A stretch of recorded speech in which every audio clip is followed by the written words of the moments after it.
Going on, everyone? Joshua Jones here with GLHF MTG, back again with another Commander deck tech.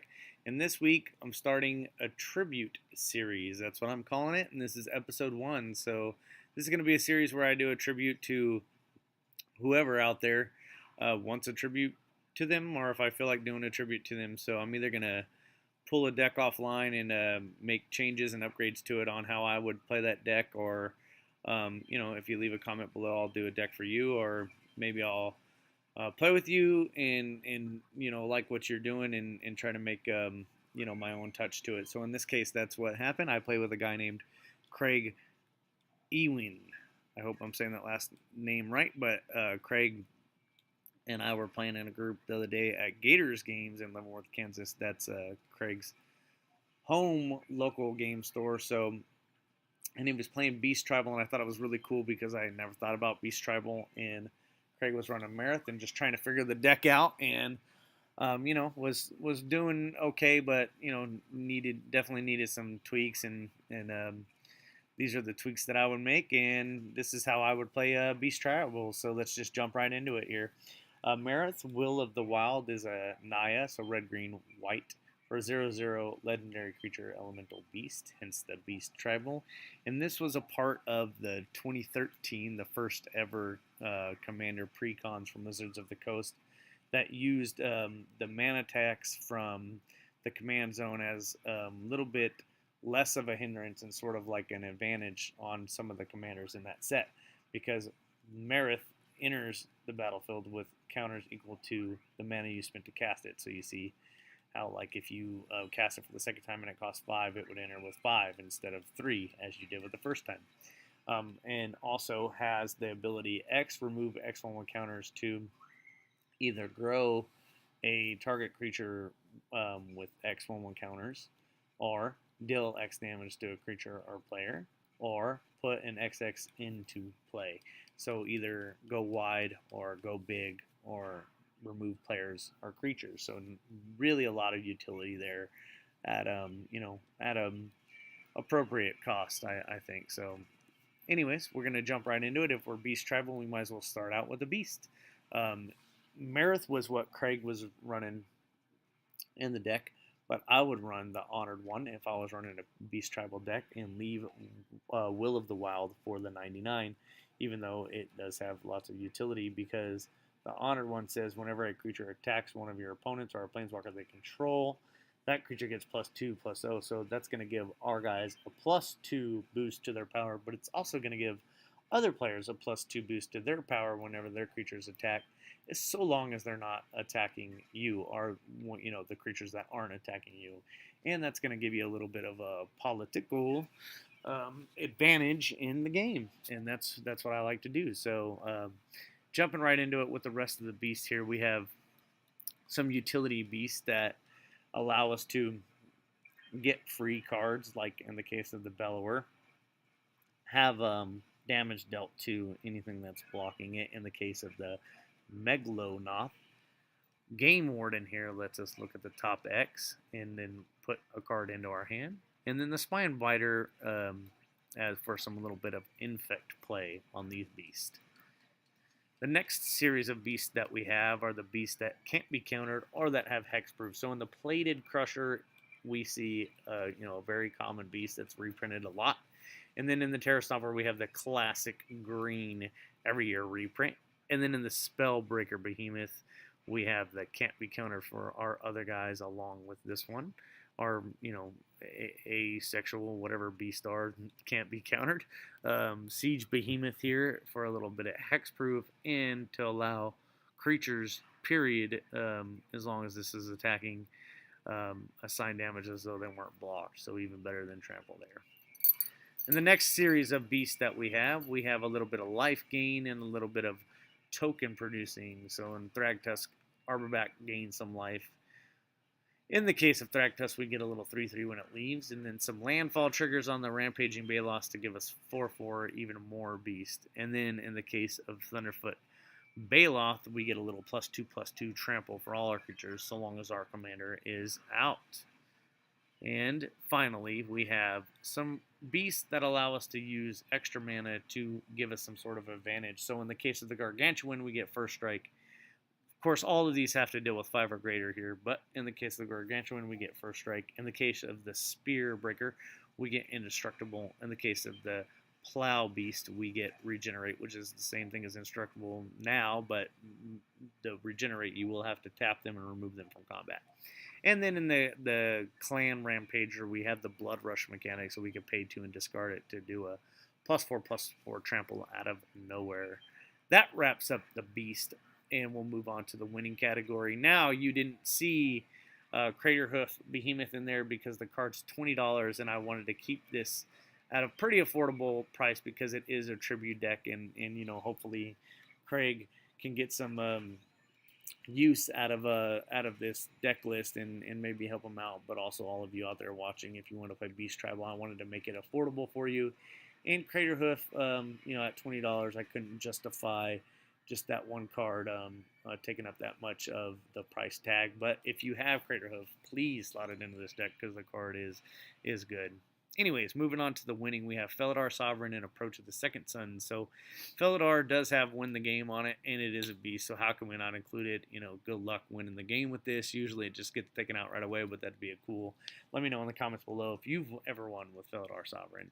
Approach of the Second Sun, I think, makes a cut in all white decks because at worst, it's a 7-mana spell that gains you 7 life, which is, not great, but a lot of times they're not going to have the answer they need when they need it, and you are going to win this game off this card. It definitely makes it a 99 in my opinion, and I am prepared to argue about it. Moving on, we have Domri Raid and Arlen Cord in here because of the trample effect mainly, but also because it just gives us a wide variety of utility in these 2 planeswalkers. But again, the +1 on the flip side of getting the trample on creatures you control, and then the Domri Raid -7 trample is why they're in the winning column. Beastmaster Ascension, because a +5/+5 boost to your creatures once you met the requirement of the counters, is going to win you some games for sure. And then we have Overwhelming Stampede, Titanic Ultimatum, Decimer of the Provinces, and Overrun. All of these are just related to trample and getting in combat damage, so that's why they're in here, because we're trying to trample over these beasts and win some games. It's a shame that Decimator's a boar and not an Eldrazi beast, because that would just be extra flavor. Here we have our ramp category, so we're running Sol Ring for the same reason that we're running Sol Ring in every deck that I say Sol Ring in the ramp category. It's Sol Ring. Sword of the Animus, because we're running 3 colors and we want to be able to get those lands out of our deck. We're going to be attacking plenty, so that trigger is going to go off all the time until they get rid of Sword of the Animus. We're going to be able to pick and choose what lands we want and go get them. Here we're running our typical ramp package at the 2-mana slot with the Sakura, the Farseek, and the Rampant Growth. Also, why we're running a little bit high on the forest counts, because it's important that we get them out. That's the majority of our mana symbols, but also it's the mana that we need to get our other mana. Devoted Druid is in here and the ramp category because we got a little challenge coming up later that involves this Devoted Druid in it. Here we got some 3-mana ramp along with Zendikar Resurgence fitting into the ramp category and not the draw category. Even though it is going to draw you plenty of cards, it is going to ramp you a lot as well. Kodama's Reach and Cultivate to just help out with mana fixing. And then the War Chief, because we're running 30 Beast in here, so that mana reduction is going to go ahead and fit into the ramp category. Here we got answers. So these are all our removal spells and our answer cards. In the case of Naya Charm, we are Naya. And this allows you to do some creature removal if it's 3 toughness you're looking at. Some return political game if you want to return a card from a graveyard to somebody's hands to try to get you some cool points and some favor, or just return one of your own things. And then in the case of tapping all creatures a target player controls, that can kind of win you the game. Sometimes at instant speed, or even if you attack on somebody else, say there's 3 players, you attack on somebody, you're going to kill them. And then you get to your turn, and or the next player's turn, and they could win on the crackback. You tap all their stuff down, they can't, and then you get in there. So nice little tech there. Stomp Hauler, so you can kind of see that there's a beast removal answer package, and there's a spell removal answer package. And in this case, you want to destroy an artifact or enchantment. Here we have the beast removal package. So beasts aren't really great as far as dealing with flyers and dealing with certain types of permanents. So you're going to want to use your politics and try to use an advantage of what your spells do with other players to deal with harder, deal with problems. Use some politics there, and then save your specific removal for flyers and troublesome things. So, Greater Healing just deals 4 to everything else. You don't have to pay the Echo if you don't want, but just a little 6 mana type of deal 4 to all. And then the Rage Beast here is like a fight situation, so plenty of fighting whenever your beast comes in, they fight, and it was pretty effective. Craig was running this in his deck, and it was working out really well for him. Felidar just to get a beast out quick and then sack it later when it's not as effective. And then Mold Shambler is a 3/3 for 4 right away, but most of the time you're going to kick this to get rid of a non-creature permanent. Here we have Swords, Beast, Day of Judgment. Not a lot to say about these. I mean, they are what they are, and they do a great job of doing what they do. Extra flavor on the Beast Within because it gives you a beast, and we are Beast Tribal. Here we have Fireball, has a little bit of extra removal, and it is a part of the challenge later on in this deck tech. Here we have our refill cards, so cards that either let us refill or let us play stuff for free. So in Rich cards, we got high power stuff, so we're going to draw cards, and then boom, we're going to play something for free. And then also with the Galavanoth here, well, I probably said that horribly wrong, but you look at the top card, and then you get a cast an instant or sorcery for free, so kind of nifty little extra card thing there. And then we start off with our Beast package, of course. So Garrick's Horde lets you look at more cards by playing with the top revealed and being able to cast it. Or Histrodon lets you get in damage with a little morph sneaker attack. Of course, after they see it once, they're not going to be fooled because we're only running 1 morph. But if you deal damage, you get to draw a card.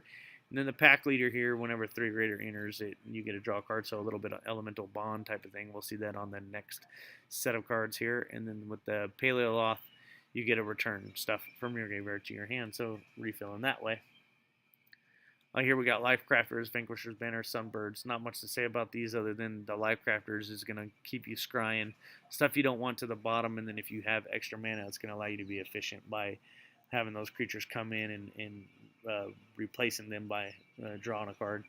And then Vanquishers, we're running 30 of the Chosen type, which is going to be Beast, and it's going to give them a little boost. Sunbirds, just a great card. If you run red, put it in your deck. Elemental Bond, 3 or greater. Like I said, draw a card. So basically what that beast had on his body, but this one on an enchantment. Then we're moving on to Haste and Hexproof. So we're running Fervor and Fires of Yavimaya so that we can get in there right away with our beast. And Swiftfoot and Lightning Greaves so we can also equip those up and get haste, but also so we can get a little bit of protection for our important spells. We're going to run 38 lands in this deck. 6 are going to be mountains, 4 are going to be plains, 8 forests, because like I said, we need to go a little bit heavier there. We're also running 20 different multi-purpose and dual lands, which is highlighted by the pits, the cliffs, and the run. So the run and the pits here are going to give you a little bit of trample and let you get in there. And then the cliffs for extra bit of removal at a low opportunity cost in our land slot here by letting us fight. And it's time for the challenge. So if you like this deck and you pick it up, I challenge you to win a game with Fires of Yavimaya on the battlefield in 1 turn. Play Devoted Druid and Vizier Remedies to infinite green mana. Use a red mana source and that infinite green mana to fireball all your opponents out of the game. That's my challenge to you. So in case you don't know, Vizier makes it so where a -1/-1 counter won't be put on Devoted Druid. So you can just keep tapping it and untapping it. At no, just till your heart's content for that green mana. Check out this little combo, and I challenge you to win a game and tell me about it in the comments below with this particular challenge. All in all, this deck's going to run you anywhere from $64 to $73, so that's every card in the deck minus basic lands. So if you just go with all basic lands for this deck's going to cost you $60 because about $5 there is just in like these random dual lands like the balance lands and command tower, stuff like that. So if you want to get a closer look at this deck, I'm going to leave the link in the description for the deck list, but it's number 1,205,993 on mtggoldfish.com. So that's Marath, Will of the Wild, and that's going to wrap it up for episode 1 of the tribute series going out to Craig Iwen. Sorry if I'm butchering your last name, but Craig, it was nice to play with you. Thanks for bringing Beast Tribal into my life, and I hope this deck works for you. Hey, do you want a tribute out to you? Comment below to enter.